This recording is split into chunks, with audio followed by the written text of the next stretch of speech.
Thanks for joining me today, and I apologize for my voice. My allergies have been acting up for several days, and I had to choose between doing a voiceover with allergies or not getting the video released on time. I wanted to create these kind of fall leaf borders around my date headers, and an easy way to do that is to use a simple mask. In this case, I'm using Post-it tape and just cutting it, not even really with a clean edge, just cutting it to 1 inch or 1.5 inches long. If the edges come out really off, I'll redo it, but for the most part, I don't mind the wonky corners.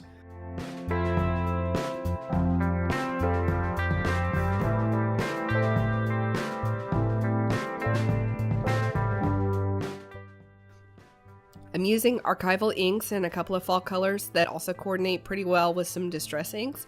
My Archival inks are all Ranger products, and they're Plum, Sepia, Bright Tangelo, and Vivid Chartreuse.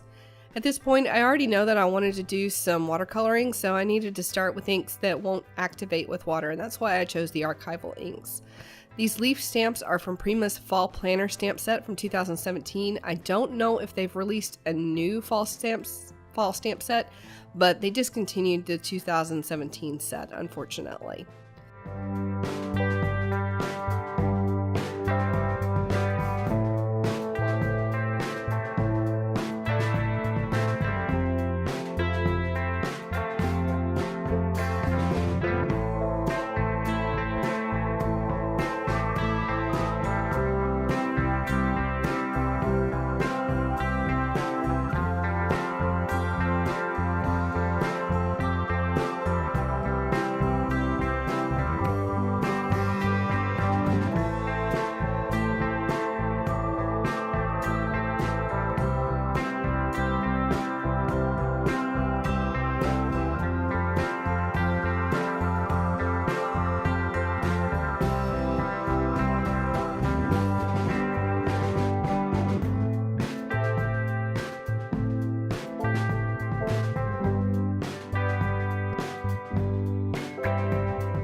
With headers this size, I had a lot of options for how I wanted to add the days of the week and dates.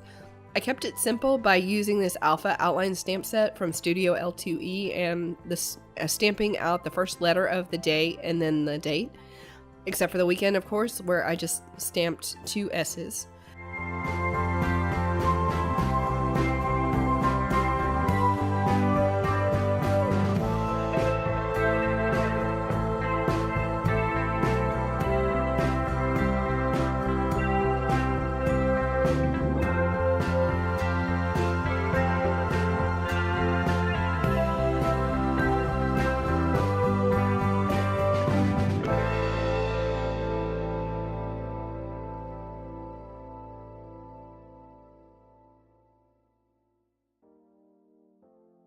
Now I'm going to start the watercoloring with carved pumpkin, aged mahogany, and twisted citron. I pulled tea dye out, but I don't think I ended up using it on this spread. As I'm painting, I'm not real concerned with staying in the lines. This particular brush pen isn't really fine enough for detail work, and I'm just happy to get some color in there.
This box is from the More Tabs collection from Sweet Stamp Shop. I think it's definitely from Sweet Stamp Shop.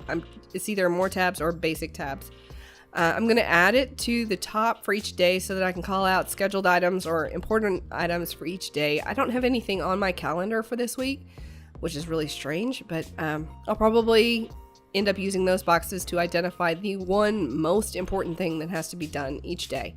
I did end up with a pattern for watercoloring these boxes. On Monday, the day header was watercolored in carved pumpkin, and twisted citron didn't show up until Wednesday, so I filled in the main area of the box with twisted citron, and I painted the flag with aged mahogany. Then under Tuesday, I filled in the flag with twisted citron and pulled carved pumpkin in for the main part of the box.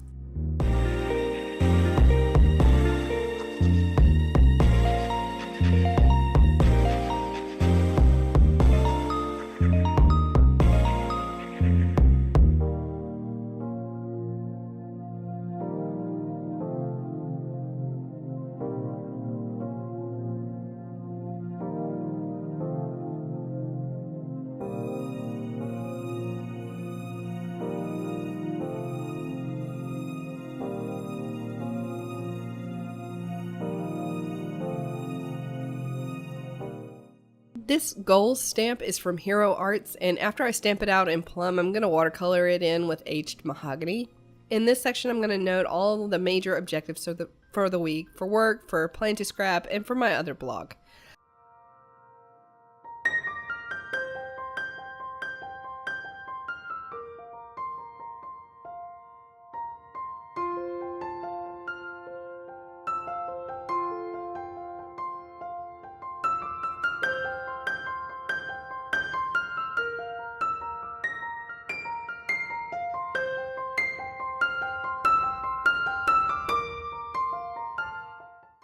This checklist stamp is from a Hero Art stamp set. I think it's the same set that the gold stamp is in, but it might be a different stamp set. Either way, I'll link to that stamp set or both stamp sets in the description below and on my blog.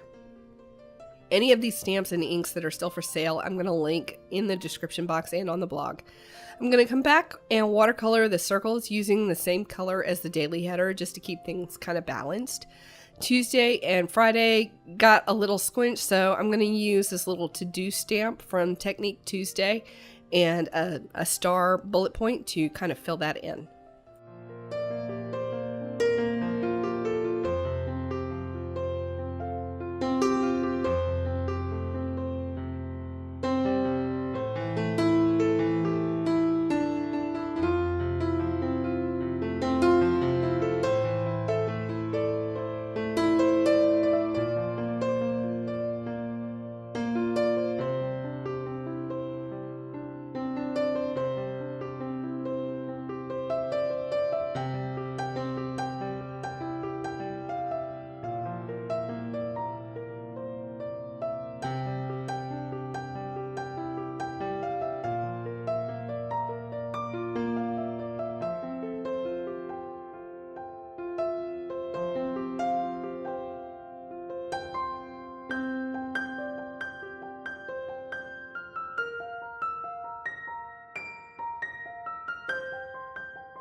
Have you ever used watercoloring in your planner? How'd you like it? Did you have any issues with bleed through? Tell me about your experiences with watercoloring in the comments below.